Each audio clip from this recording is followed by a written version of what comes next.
Hi, I'm Brandon Reyes with AXCEL Archery, and today I want to explain one of the coolest features on the new Landslyde slider sight, and that is the dual pointer system.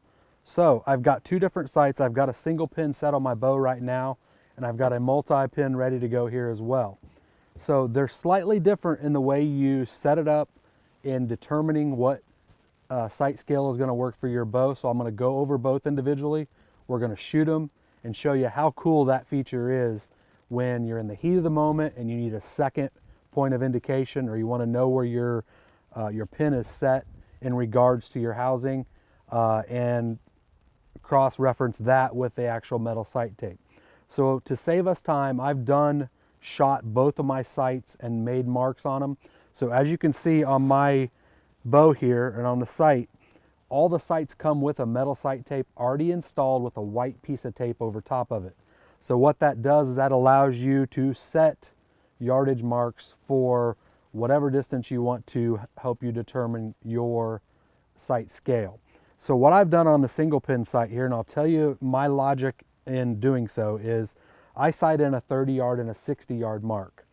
Why do I sight in a 30-yard mark? I sight in a 30 because it's really easy for you to be slightly off at 20 yards. So at 20 yards, I mean, you can, be hitting just a little bit low or a little bit high, right or left, whatever, and it's hard to detect in your sight scale.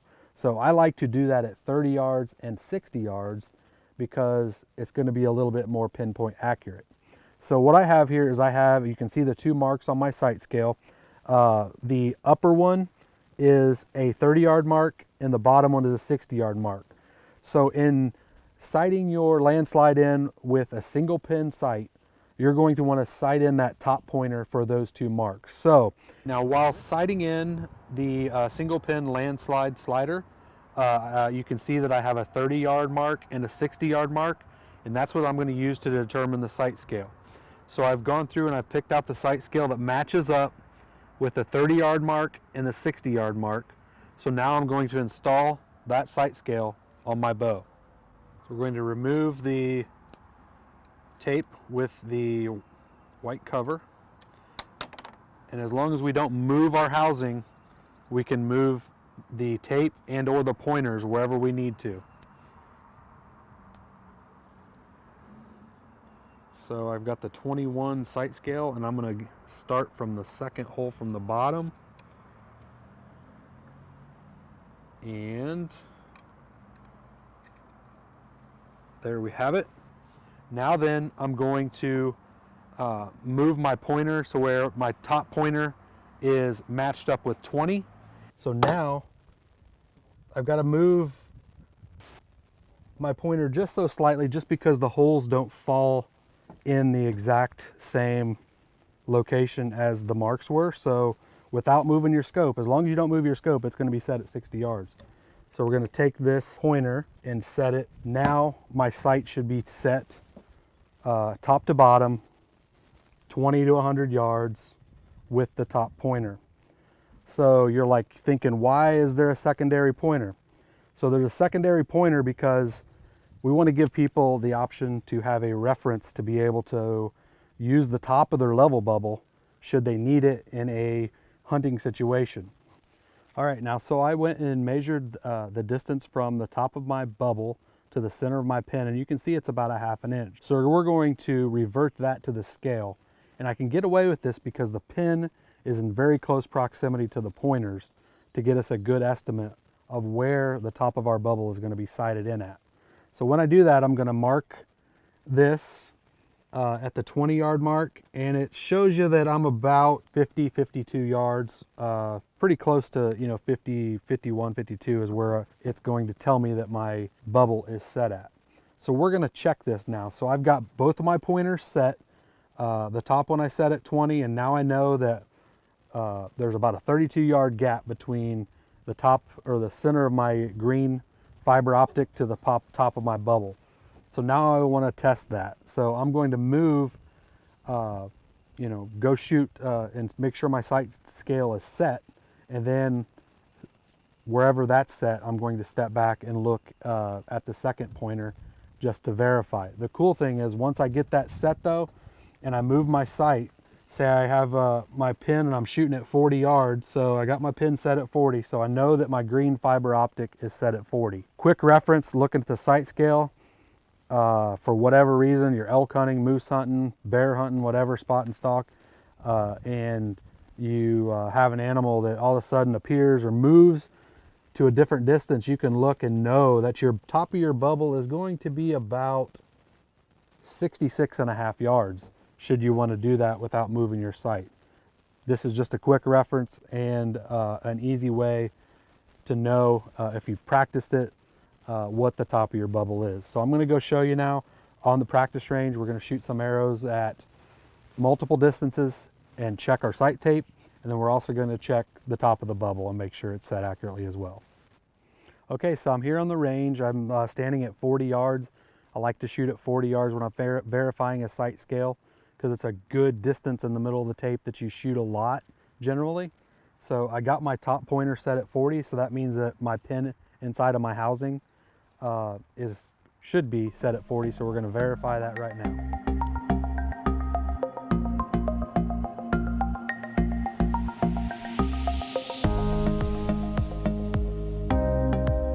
Okay, so I just shot the 4 arrows at 40. You can see that it's pretty close. So evidently we set the correct sight tape in the right spot. You can see I have a little bit of wiggle. I got 1 arrow out of the group there, but for the most part, I'm going to say that's pretty good.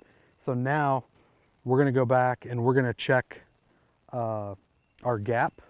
And like I had mentioned, with my sight set at 20 yards, my top of my level bubble is going to be 52. So we're going to go back and verify that. And then we'll know once I move my pointer at any distance, the top pointer will be set to the actual sight scale.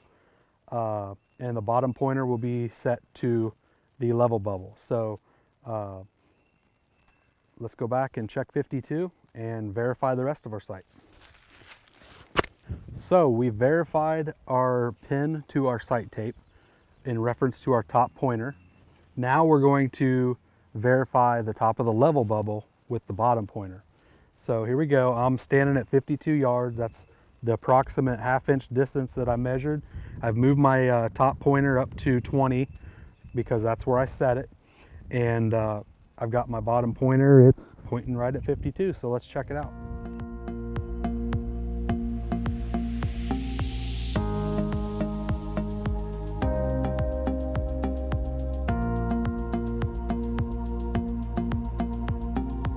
Okay, so you can see that our 52-yard mark using the top of the bubble, which is very difficult, is pretty daggone close. So we're happy with this group.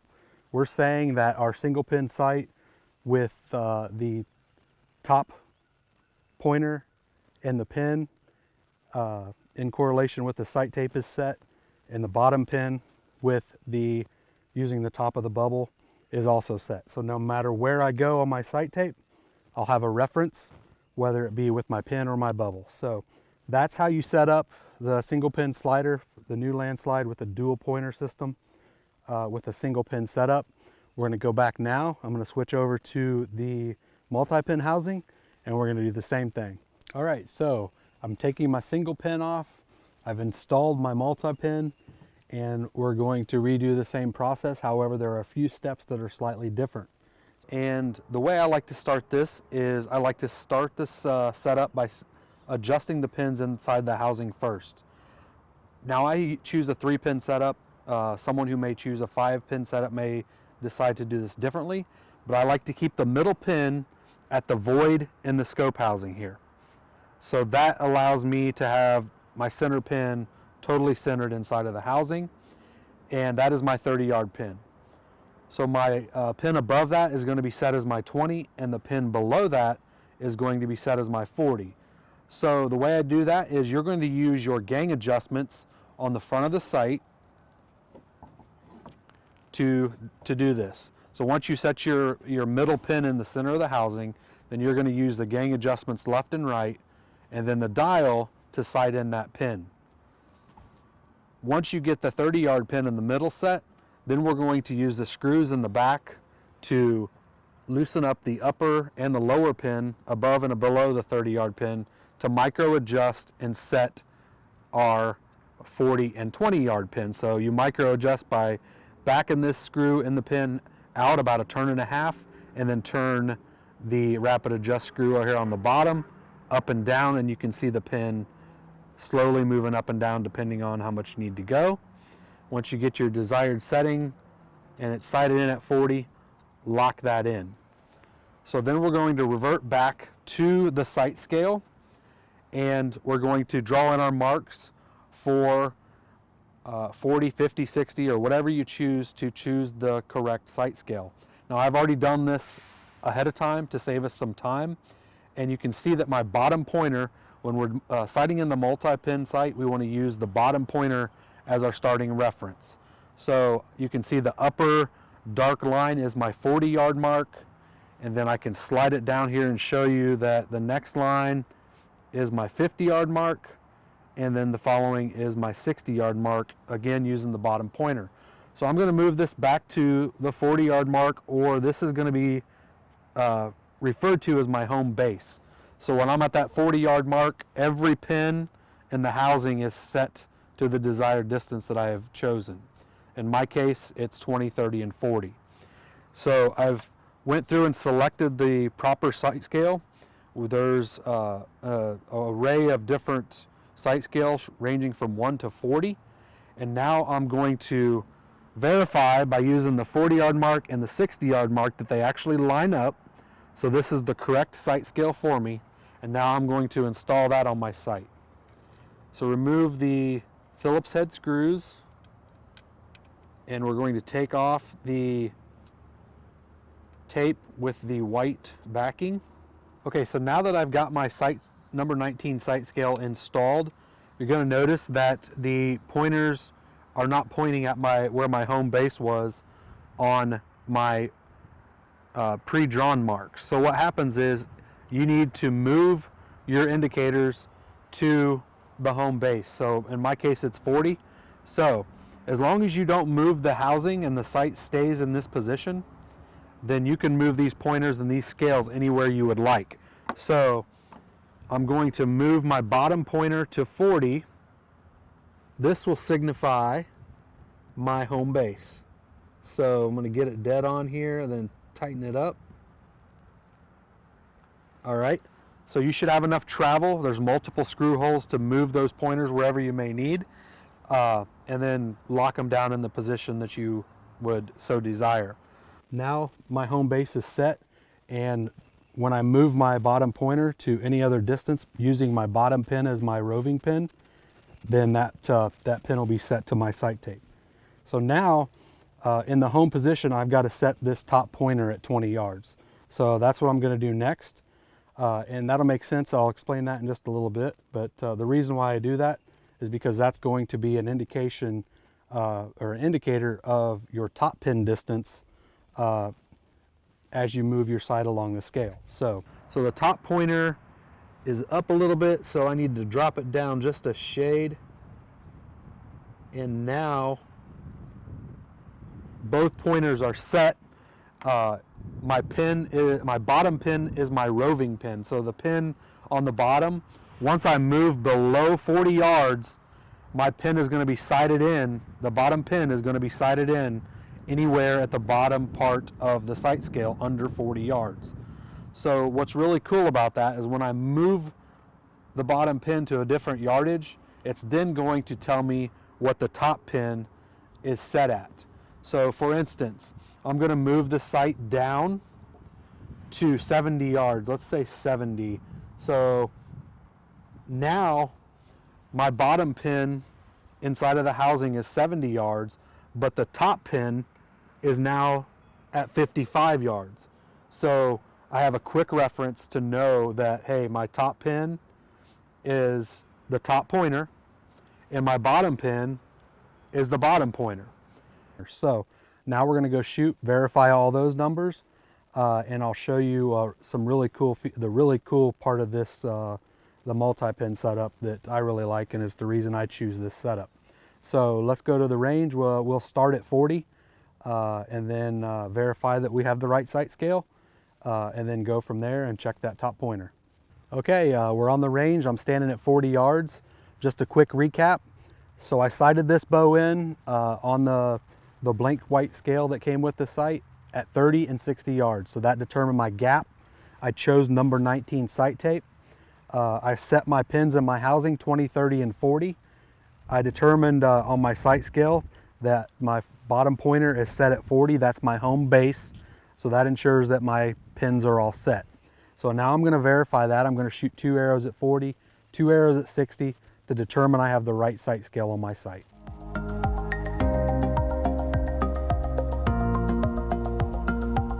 Okay, so I'm back at 60 now.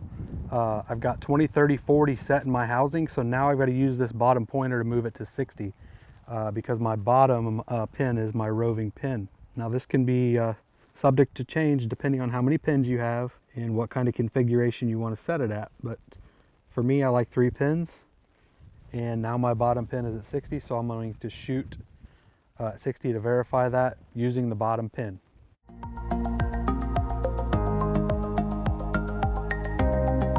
Okay, so we just shot 40 and 60 to verify our sight tape and our gap. And our gap looks like this pretty close. You can see that we're looking for a good height. A little on the low side, but that could be user. I'm only as good as I'm good, right? So anyway, 40 and 60, we're calling it good. We're going to go back and we're going to verify our top pin, and I'm going to show you the really cool factor in the purpose of the dual pointer on the multi-pin. So let's go back and shoot some more. Okay, so the purpose behind the top pointer now. So we've been using the bottom one. We set our home base, like you see here, it's at 40. We set the top pin at 20. So what does that mean? So when I was just back there shooting at 60 yards, so if I move my bottom pointer to 60, now it tells me that my top pointer is approximately 45 and a half. So it's showing 45 and a half on the top pointer. What does that mean? That now means that my top pin is 45 and a half. So it's a quick glancing reference that you can have should you need the top pin or the middle pin. So we can't really have a third indicator in there. There's not enough room, but you can easily look between 60 and 45 and a half and that distance in the middle there. So we're going to say approximately 52 is going to be the distance of your middle pin. So now we're going to check that.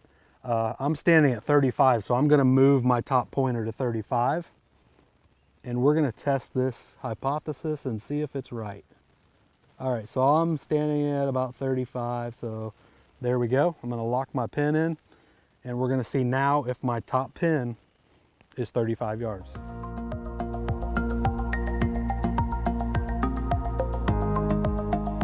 Oh, we can go check and see those, or we can go back and shoot a different distance, whatever you want to do. But now it's showing my bottom pin is at 50, so while we're shooting, we might as well check that. Let's go to 50. All right, so I was at 35 using the top pointer. I'm at 50 now. My bottom pointer is at 50, so I'm going to use my bottom pin and check it. The really nice thing about this is I've shot 4 different distances now with both pointers and verified that they're all pretty close, with exception 50 because I haven't shot, but we're going to do that now. And once I do that, we should be good. We should know that our sight scale and both pointers are set accurately. All right, let's go check these two. Okay, so as you can tell, we have accurately set our sight tape and our pointers and correlation to our housing. I had the top 2 here at 50 and the bottom 2 are at 35. So that's a pretty good indication we're pretty close. So a couple other things I want to cover on the landslide are the positioning of the sight. So there are multiple different positions on the back side here. I call that the first axis. So you can move this bar along the back plane of the elevation bar in multiple different hole settings to be able to get my sight where I want it with my peep height. I've got mine all the way at the top. Different people with different height of peep sights change that dramatically, so you may move it up or down depending on what kind of range you want. And then also there are 2 screws in the back of the sight here, and I can show you it's here and here. You can remove those screws and move the whole head of the sight right or left to attain more windage. And as you can tell, the windage is significantly larger than any of our other hunting sights on the market that we've designed in the past, to eliminate use of offset brackets and things like that. So there's movement in the head here, there's movement on the bar to be able to get your sight tape, if you want it kind of in the middle like I do, as opposed to at the top or at the bottom, to be able to give you maximum range of adjustment with your pointers. So that's another cool feature that you may need to consider when sighting in your new Landslide slider sight. Okay, so one of the last things we want to do once we get everything dialed in is we want to set our 20-yard dead stop. So the new Landslide has a 20-yard dead stop that is micro adjustable, and it also has multiple different holes you can choose from to attain that actual dead stop. So how does that work? You can see there's a little flange on the back side of the elevation block right here, and then this red piece is our 20-yard dead stop, or whatever distance dead stop that you want to use it as.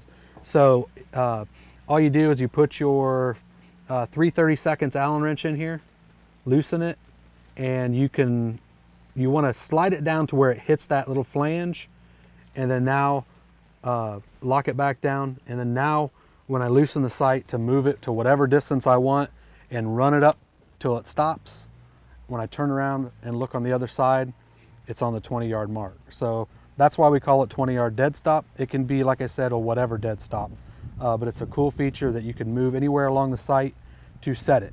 So we've just spent the last few minutes sighting in our single pin slider sight and our multi-pin AXCEL Landslyde slider sight with the dual pointers. We've instructed you how to do it with a single pin and a multi-pin.